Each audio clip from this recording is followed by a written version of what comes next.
దేశవ్యాప్తంగా డాక్టర్లు సమ్మె చేస్తున్నారు. కోల్కతాలో జూనియర్ డాక్టర్ హత్యాచారాన్ని, వైద్య సిబ్బందిపై దాడులను నిరసిస్తూ ఇండియన్ మెడికల్ అసోసియేషన్ బంద్కు పిలుపునివ్వడంతో దేశవ్యాప్తంగా సాధారణ వైద్య సేవలు నిలిచిపోయాయి.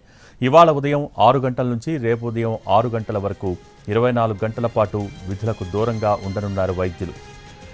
ఐఎంఏ పిలుపుతో వైద్యులు, నర్సింగ్ స్టాఫ్, పారామెడికల్ స్టాఫ్ సమ్మెలో పాల్గొంటున్నారు. అన్ని ప్రైవేట్, కార్పొరేట్ ఆసుపత్రుల్లో సైతం ఓపీ తాత్కాలిక సేవలు నిలిపివేసి ఆందోళనకు మద్దతు తెలిపారు. దీంతో రోగులు తీవ్ర ఇబ్బందులు పడుతున్నారు.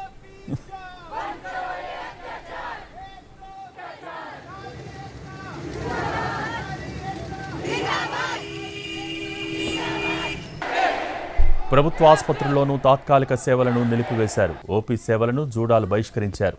ప్రభుత్వ, ప్రైవేట్ ఆసుపత్రుల్లో డాక్టర్లు నల్ల బ్యాడ్జీలతో నిరసన తెలియజేస్తున్నారు. ఎమర్జెన్సీ కేసులను చూస్తున్నారు. అత్యవసర కేసులతో పాటు క్యాజువాలిటీ సర్వీసులు మినహా మిగిలిన అన్ని సేవలకు గైర్హాజరవుతున్నారు.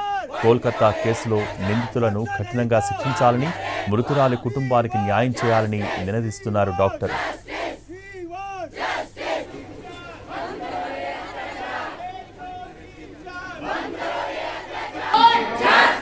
కోల్కతా ఆర్జీకర్ ఆసుపత్రిలో వైద్యురాలి హత్యాచార ఘటనను నిరసిస్తూ దేశవ్యాప్తంగా నిరసనలు ఉధృతమవుతున్నాయి.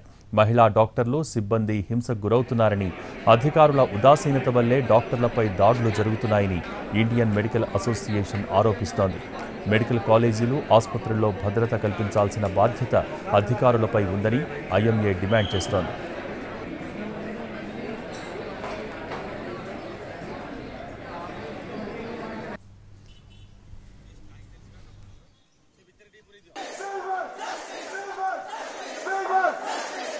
हम सर